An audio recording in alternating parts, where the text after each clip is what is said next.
Jai Hind student, welcome to online class of Sri Ram Public School. I am Mr. Binod Kumar Gupta, your computer teacher, and today we will discuss about the remaining part of mobile processor, mobile system organization. Okay, so we will discuss about mobile system memory. In that topic, we will discuss especially RAM and ROM, and next topic is storage device power management system. Okay, and we will discuss after that types of software. In types of software we will discuss only system software today, and rest part we will discuss in next lecture. In earlier we have discussed about uh, the mobile system organization, system bus, mobile processor, communication processing unit, application processing unit, display subsystem, camera subsystems. That's all. So now I am going to start with mobile system memory. Okay,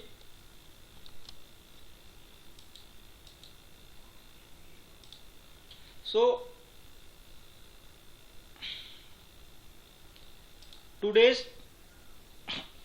lecture objective is we will learn about mobile system memory, that is RAM, ROM, storage, power management subsystem, that is battery, types of software, system software and application software. Okay, so uh, before explaining everything, you know that like its other counterparts, a mobile system also needs memory to work. A mobile system's memory is comprised of following two types of memories, that is RAM and ROM. So we will discuss RAM and ROM. Okay, what is RAM? It is the work memory of your mobile system. Okay, the installed mobile apps when run are fast loaded in the RAM and then executed. These apps remain in the RAM after you are no longer using them, and they are shifted to the background. The more RAM you have on a smartphone, the better the performance and faster the phone will generally be. RAM does not store information once the device is turned off. ठीक है, जब आप mobile पर काम करते हैं, ठीक है, ये क्या काम करता है, मोबाइल पे जो मेमोरी होती है उस पर ये रैम आपका जो काम करता है, it is work memory of your mobile system. ठीक है, जो भी मोबाइल पे आप वर्क करते हैं वो उसके लिए कौन रिस्पॉन्सिबल होता है, रैम रिस्पॉन्सिबल होता है, रैंडम एक्सेस मेमोरी रिस्पॉन्सिबल होता है. जितने भी मोबाइल ऐप इंस्टॉल्ड है, ठीक है, जब मोबाइल ऐप रन करते हैं, ठीक है, या और first loaded in the RAM, या रैम में जब पहली बार लोड होते हैं एंड देन एक्सिक्यूटेड, और तब एक्सिक्यूट करते हैं. जब मोबाइल ऐप इंस्टॉल किया जाता है, जब उसे रन कराया जाता है तो सबसे पहले वो रैम के अंदर लोड होता है एंड तब एक्सिक्यूट होता है. These apps remains in the RAM. ठीक है, ये ऐप जो भी होते हैं ये रैम के अंदर तब तक रहते हैं after you are no longer using, जब तक आप उसको बंद नहीं कर देते तब तक रैम का यूज होता है. रैम जितने भी ऐप होते हैं वो रैम के अंदर ही होते हैं and they are shifted to background. ठीक है, जब आप किसी मोबाइल ऐप को चलाते हैं तब तक आपका रैम उसका यूज होता है, और जब आप उसको बंद कर देते हैं तब वो जो मेमोरी होता है वो बैकग्राउंड में शिफ्ट हो जाता है. ठीक है, आपके मोबाइल फोन में जितना रैम होगा the better the performance and faster. और आपका मोबाइल फोन उतना ही तेज और उतना ही उसका परफॉर्मेंस बेटर होगा. ठीक है, generally RAM does not store information. ठीक है, रैम जो है इंफॉर्मेशन स्टोर नहीं करता है. ठीक है, once the device is turn off. ठीक है, जब आप डिवाइस को टर्न ऑफ कर देते हैं तब वो आपका इंफॉर्मेशन तब स्टोर नहीं करता. ठीक है, जब तक आपका डिवाइस चलता है, जब तक आपका मोबाइल ऐप चलता है तब तक वो इंफॉर्मेशन को टेम्परली स्टोर करता है, लेकिन बंद करने के बाद वो स्टोर नहीं करता है। ठीक है, तो ये हो गया रैम आपका। नेक्स्ट क्या है, रोम, रीड ओनली मेमोरी।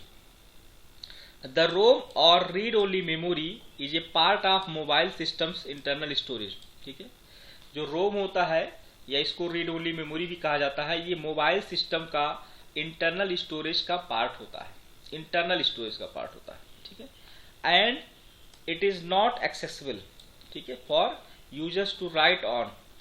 ठीक है, and this refer to as read only memory. ठीक है, और ये जो पार्ट होता है वो यूजर्स को राइट करने के लिए एक्सेसिबल नहीं होता है।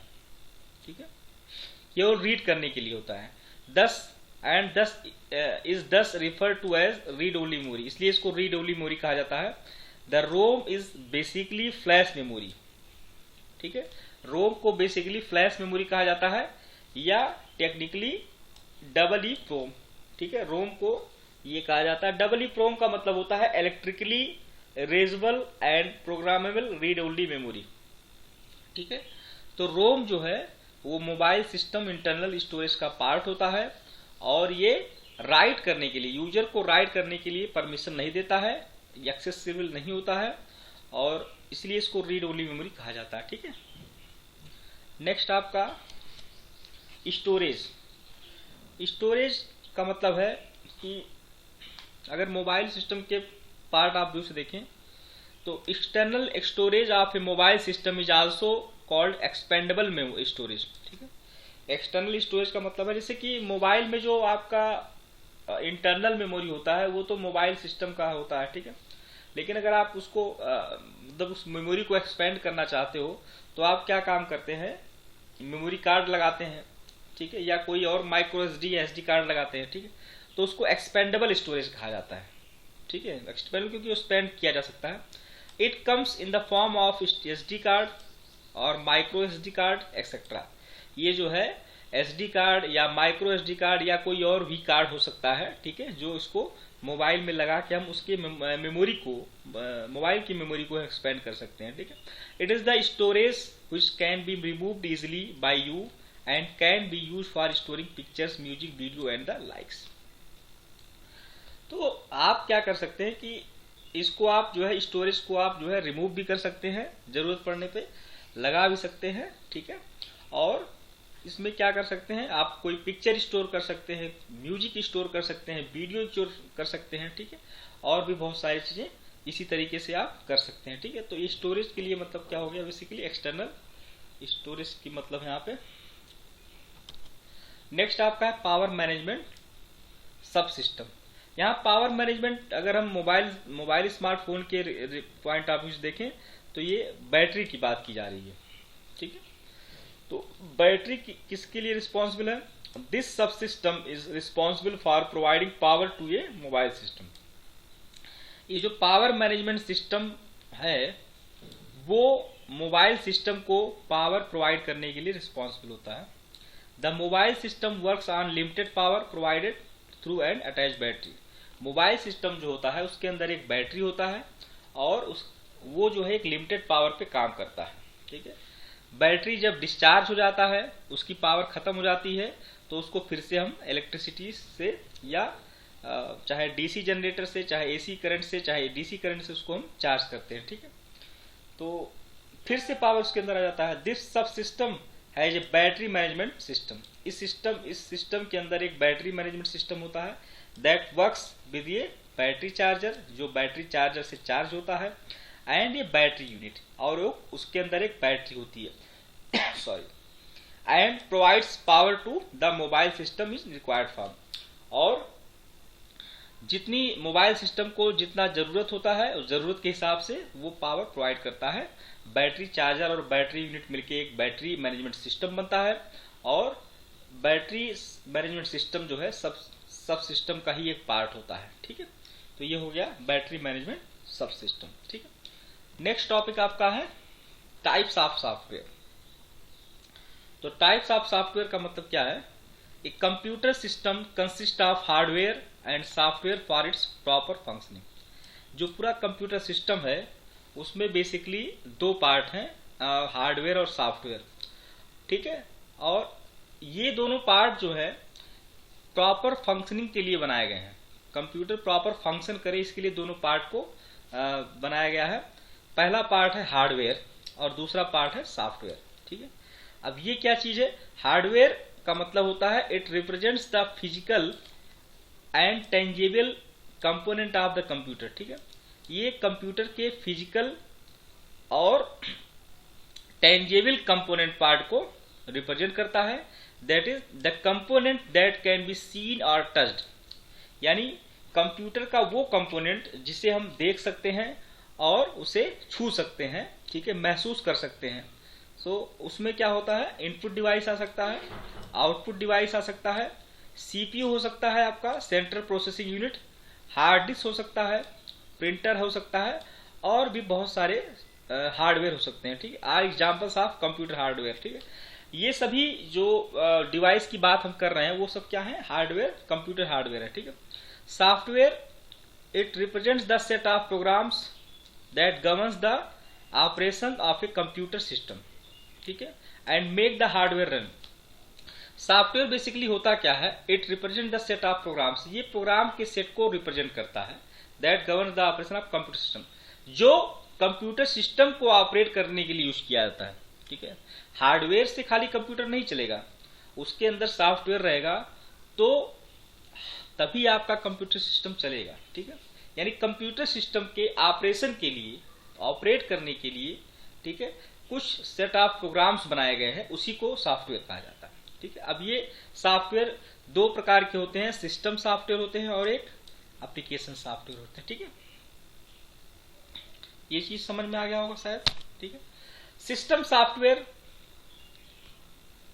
द सिस्टम सॉफ्टवेयर क्या होता है? ठीक है, the software that controls internal computer operations, वो सॉफ्टवेयर जो कंप्यूटर के इंटरनल फंक्शन को, इंटरनल ऑपरेशन को कंट्रोल करते हैं। अब इंटरनल ऑपरेशन में क्या क्या हो सकता है? Reading data from input devices, input device से डेटा रीड करना, transmitting processed information to the output devices, उसके बाद ट्रांसमिट करना information, transmitted process data, processed information को, जो डेटा प्रोसेस्ड हो गया है, यानी जो इंफॉर्मेशन प्रोसेस्ड हो गया है उसको ट्रांसमिट करने का काम, आउटपुट तक ट्रांसमिट करने का काम हो सकता है। Checking system component, system component को चेक करने का काम हो सकता है। कन्वर्टिंग डेटा या instruction to the computer understandable form,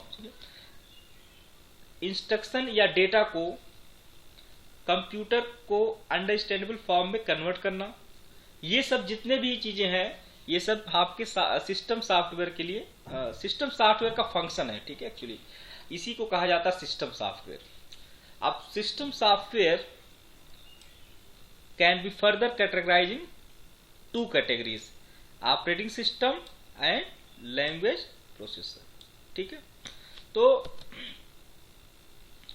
आज के लेक्चर में बस इतना ही। कल हम लोग डिस्कस करेंगे सिस्टम सॉफ्टवेयर को डिटेल में डिस्कस करेंगे, लैंग्वेज प्रोसेसर हो गया, ऑपरेटिंग सिस्टम हो गया, ठीक है, ये सब हम डिस्कस करेंगे। और एप्लीकेशन सॉफ्टवेयर में पैकेज, यूटिलिटी, ठीक है, बिजनेस सॉफ्टवेयर, सॉफ्टवेयर लाइब्रेरी, ये सब हम कल के वीडियो लेक्चर में डिस्कस करेंगे, ठीक है। और please student make a proper notes from these video lectures and ask the doubts in doubt session if you have any, ठीक है। Okay, thank you so much.